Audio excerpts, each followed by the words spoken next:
नमस्कार, स्वागत है आप सभी का हमारे YouTube चैनल में। इस वीडियो में जानेंगे हम राजस्थान की हस्तकला के बारे में। तो चलिए शुरू करते हैं राजस्थान की हस्तकला। वीडियो के अंदर अंत तक बने रहें। राजस्थान की जो जितनी भी हस्तकलाएं हैं उनके बारे में हम डिटेल से जानेंगे। हस्तकला या हस्तशिल्प का अभिप्राय है हाथ से की जाने वाली कला, किसी वस्तु पर या किसी कांच की कोई वस्तु हो या कोई सोने चांदी की या पीतल की जो वस्तुएं हैं उन पर कलाकारी करना हाथों द्वारा, वो हस्तकला कहलाती है। पहली है मीनाकारी या मूल्यवान रत्नों को तराशना।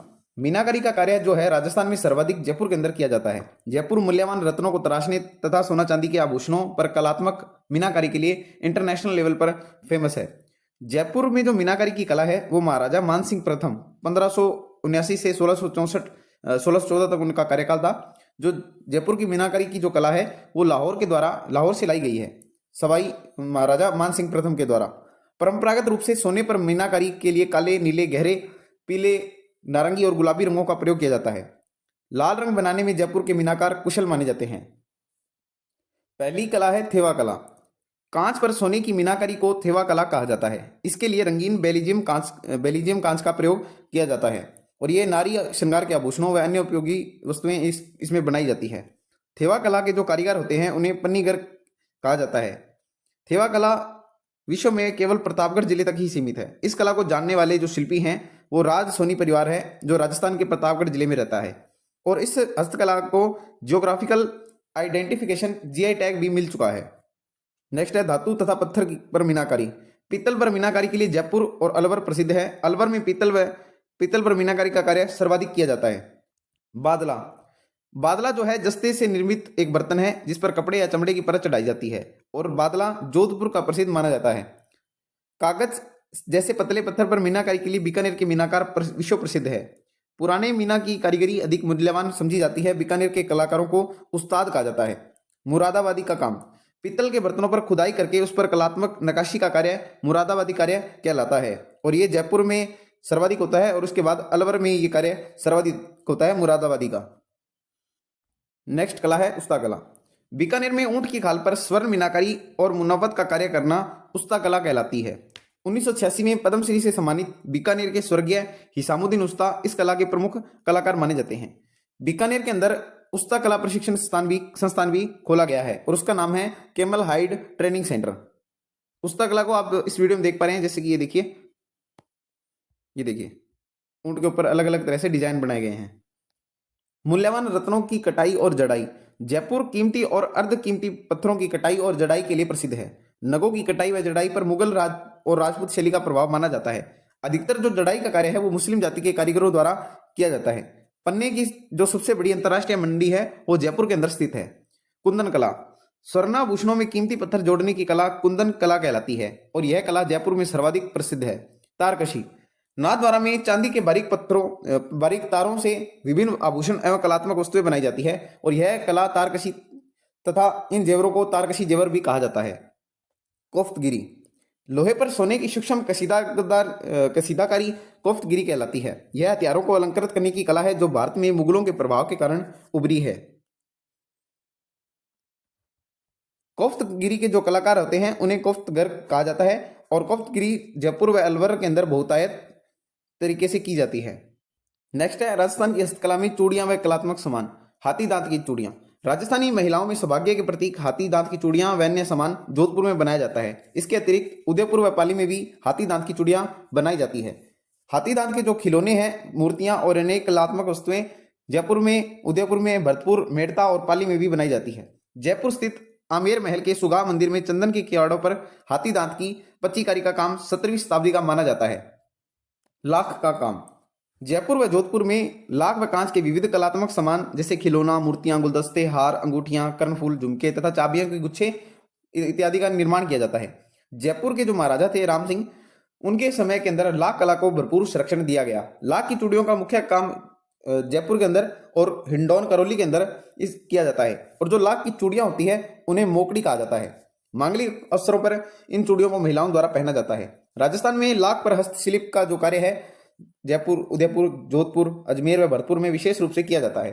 सवाई माधोपुर, खंडेला, लक्ष्मणगढ़, इंद्रगढ़, कोटा में लकड़ी के खिलौने व अन्य वस्तुओं पर खराद से लाख का पक्का काम किया जाता है। नेक्स्ट है राजस्थान की हस्तकला में मिट्टी से संबंधित हस्तकलाएं। Blue pottery. जयपुर में ब्लू पोट्री के निर्माण की शुरुआत का जो श्रेय है वो महाराजा मानस राम सिंह को जाता है। उन्होंने चूड़ामन और कालू कुमार को पोट्री का काम सीखने के लिए दिल्ली भेजा और प्रशिक्षित होने पर उन्हें जयपुर में इस हुनर की शुरुआत की गई। ब्लू पोट्री के निर्माण के लिए क्वार्टर्स व चीनी मिट्टी के बर्तनों पर चित्रकारी की जाती है और इस पर एक विशेष तरह का घोल चढ़ाया जाता है। ब्लू पोट्री का जो जन्म माना जाता है वो ईरान से माना जाता है। राजस्थान में जो ब्लू पोट्री है वो सर्वाधिक जयपुर की प्रसिद्ध है। जयपुर में ब्लू पोट्री प्रारंभ करने का श्रेय मानसिंह प्रथम को जाता है और जबकि इसका जो स्वर्ण काल था वो सवाई राम सिंह के समय इसका स्वर्ण काल माना जाता है। अलवर की डबल कट वर्क की जो पोट्री है उसे कागजी पोट्री कहा जाता है। कोटा की सुनहरी ब्लैक पोट्री फूलदानों, मटकों और प्लेटों के लिए प्रसिद्ध है। कोटा की ब्लैक पोट्री। बीकानेर की जो पोट्री है उसके अंदर लाख के रंगों का प्रयोग किया जाता है। जयपुर के कृपाल सिंह शेखावत इसके सिद्धस्त कलाकार थे। कला में उनको 1974 के अंदर पद्मश्री तथा 1980 में कलाविद सम्मान से नवाजा गया था। ये इंपॉर्टेंट है, जयपुर के कृपाल सिंह ब्लू पोट्री से संबंधित हैं। नेक्स्ट है राजस्थानी मूर्ति कला।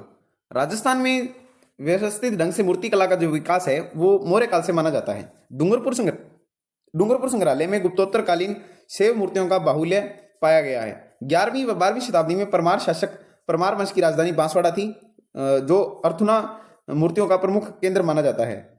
आभानेरी दौसा में गुप्तकालीन कुछ मूर्तियां प्राप्त हुई हैं। भरतपुर मूर्ति कला के आरंभिक विकास का केंद्र रहा है। सन 1933 ईस्वी में भरतपुर के नौ में जाग बाबा यक्ष प्रतिमा की विशाल मूर्ति मिली है। मध्यमिका जो वर्तमान में चित्तौड़गढ़ के अंदर है मूर्ति कला का उन्नत केंद्र माना जाता है और पत्थर की जो मूर्ति बनाने वाले हैं कारीगर होते हैं उन्हें सिलावट कहा जाता है।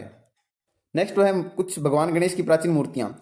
नृत्य गणेश मूर्ति नीलकंठ अलवर के अंदर है। खड़े गणेश की मूर्ति कोटा के अंदर है। बाजना गणेश की मूर्ति सिरोही के अंदर है। हैरम गणपति यानी कि शेर पर सवार जो गणपति की जो मूर्ति है वो बीकानेर में स्थापित है। अब बात करते हैं राजस्थान की मूर्ति कला की विशेषता की।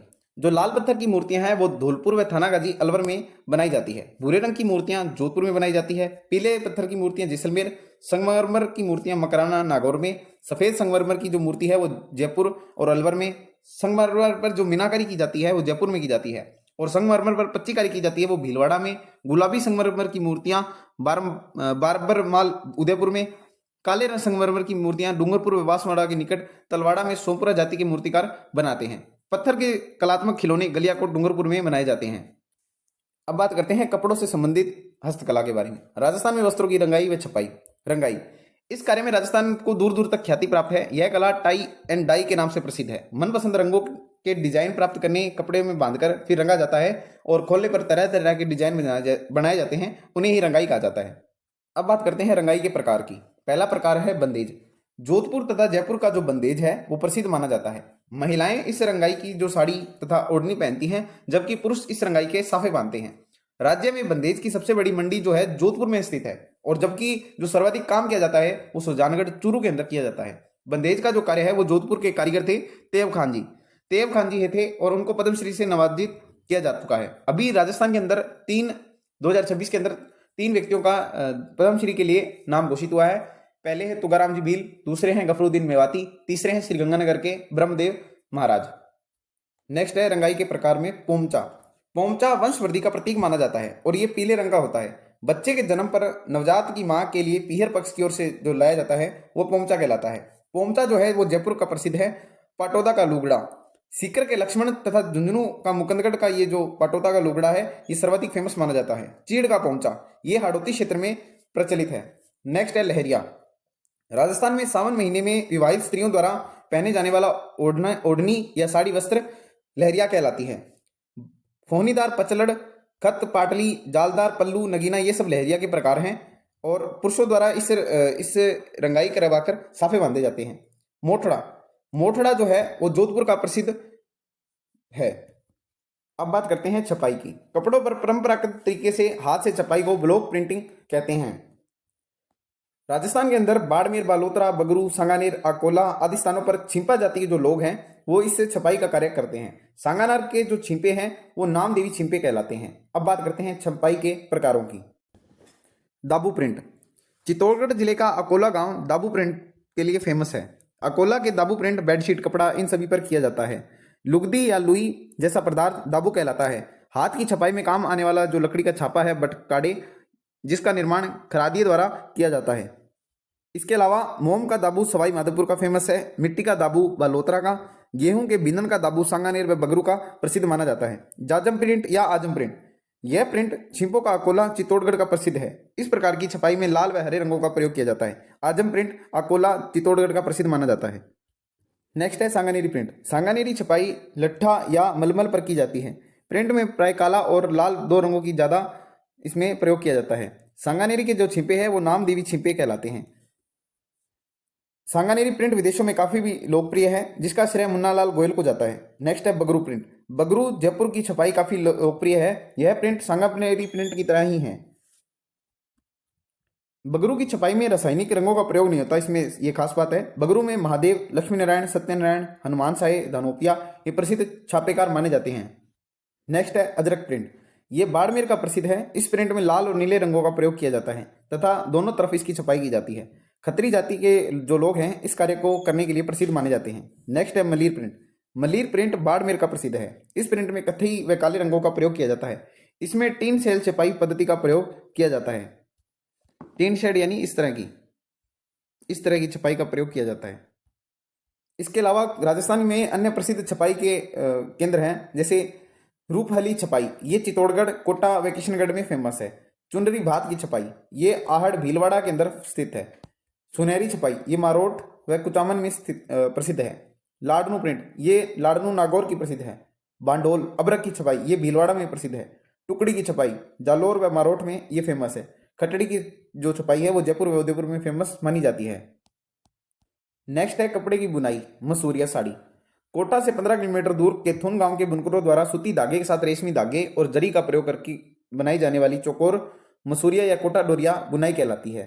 असली कोटा डोरिया साड़ी की पहचान वर्गों की 300 वर्गों की जो चित्र कलाकारी है उसके द्वारा की जाती है। इसमें अनेक रंगों और आकर्षक डिजाइनों को बुना जाता है। 1761 में कोटा के जो दीवान थे झाला जालिम सिंह ने मैसूर के बुनकर महमूद मसूरिया को कोटा बुलाया और यहाँ पर हथकरघा उद्योग की स्थापना कर साड़ी बनवाना शुरू करवाया। उसी के नाम पर उस साड़ी का नाम मसूरिया साड़ी रखा गया। 1999-2000 केंद्रीय कानून भौगोलिक चिन्हीकरण जीआई अधिनियम के तहत अंतर्गत कोटा डोरिया को पेटेंट करवाया गया है। मसूरिया साड़ी या मसूरिया की जो बुनाई है केथुन कोटा के अतिरिक्त मांगरोल बारा के अंदर भी प्रमुख रूप से की जाती है। नेक्स्ट है गलीचे और दरियां।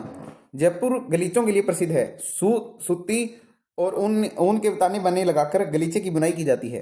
बुनाई में जितना बारीक धागा और गांठें होती हैं बनावट उतनी ही उत्कृष्ट मानी जाती है। गलीचे का जो निर्माण किया जाता है वो जयपुर, ब्यावर, किशनगढ़, टोंक, मालपुरा, केकड़ी, भीलवाड़ा, कोटा इन सभी जगह पर किया जाता है।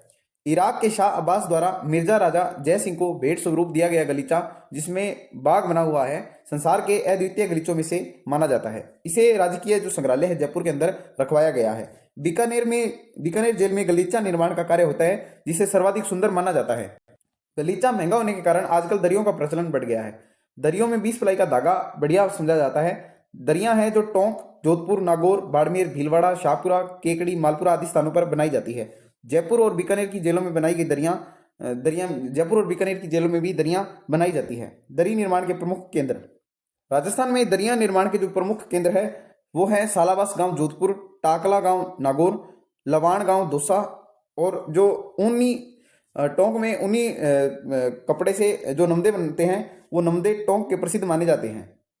इसके अतिरिक्त राजस्थान की प्रमुख अन्य प्रसिद्ध बुनाई ऊनी कंबल, ईरानी व भारतीय पद्धति के कालीन जयपुर, बाड़मेर, बीकानेर, जोधपुर, अजमेर की ये प्रसिद्ध मानी जाती है। वियना व फारसी गलीचे, वियना और जो फारसी गलीचे हैं वो बीकानेर के प्रसिद्ध हैं। नमदे टोंक बीकानेर के भी टोंक और बीकानेर के प्रमुख माने जाते हैं। लोई नापासर बीकानेर की प्रमुख मानी जाती है। लोई खेसले ये जालोर व मेड़ता नागौर के प्रसिद्ध माने जाते हैं राजस्थान के अंदर। अब बात करते हैं कागज हस्तकला की। कागज बनाने की कला सांगानेर, सवाई माधोपुर की प्रसिद्ध मानी जाती है। कुट्टी का काम या पेपर मेसी, कुट्टी काम के लिए जयपुर विख्यात है। इसके लिए जो आवश्यक वस्तु होती है चाक, मिट्टी, फेविकोल, गोंद, ये सभी जो होती हैं इनका एक तरह से पीस कर इसका पेस्ट बनाकर एक लुगदी बना ली जाती है। आकृति बनाने के लिए उस वस्तु के सांचे या मॉडल में तैयार लुगदी को दबाकर रख दिया जाता है, जिस सूखने पर इसे फिनिशिंग देते हैं। खड़िया व चाइना क्ले से इसमें इच्छित रंगों को भरा जाता है। कुट्टी से चौपाए पशु और पक्षी बनाए जाते हैं। महाराजा राय सिंह राम सिंह के शासनकाल 1835 से 1880 ईस्वी में जयपुर में कुट्टी का काम हो रहा है, यानी कि 1880 से 35 से 80 के जो महाराजा थे राम सिंह, उनके उसका शासनकाल से जयपुर में अब तक कुट्टी का काम या पेपर मिसी का काम किया जा रहा है। नेक्स्ट है चमड़ा हस्तशिल्प। चमड़े का जो कलात्मक जो सामान की विशेषता है, यहाँ पर मोजड़ियाँ, जूतियाँ, पर्स, बेल्ट, ये सभी बीकानेर में ऊंट की खाल से बनाए जाने वाले सजावटी सामान प्रमुख है। ये मुख्य रूप से जोधपुर, उदयपुर, जयपुर, अजमेर, बाड़मेर आदि स्थानों पर भी बनाए जाते हैं। नागरी व मोजड़ी ये जयपुर और जोधपुर की प्रसिद्ध मानी जाती है। दूल्हा और दुल्हन की जो जूतियां होती हैं उन्हें बिनोटा कहा जाता है। ये कई बार क्वेश्चन पूछा गया है, बिनोटा किसे कहा जाता है, तो दूल्हा और दुल्हन की जो जूतियां होती है उन्हें बिनोटा कहा जाता है। कस्तावली वाली जो जूतियां हैं वो भीनमाल जालौर की प्रसिद्ध है। नदबई तहसील भरतपुर की जूतियां भी प्रसिद्ध मानी जाती है। बड़ नागौर में बनने वाली कासीदा युक्त जूतियों की एक परियोजना संयुक्त राष्ट्र संघ द्वारा यूएनडीपी के सहयोग से चलाई जा रही है। नेक्स्ट है राजस्थान की हस्तकला, कास्ट या लकड़ी की हस्तकला। राजस्थान में खाती व सुथार जाति के लोग लकड़ी के कार्य में निपुण होते हैं।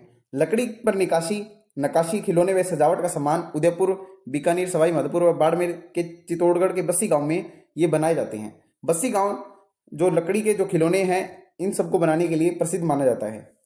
लकड़ी के जो फर्नीचर जो सर्वाधिक फेमस हैं वो है डूंगरपुर का जेठाना गांव। जेठाना जगह जो डूंगरपुर के अंदर है वो लकड़ी के फर्नीचर बनाने के लिए प्रसिद्ध मानी जाती है। उदयपुर में लकड़ी की कठपुतलियों और लकड़ी के झूलों का प्रसिद्ध निर्माण होता है।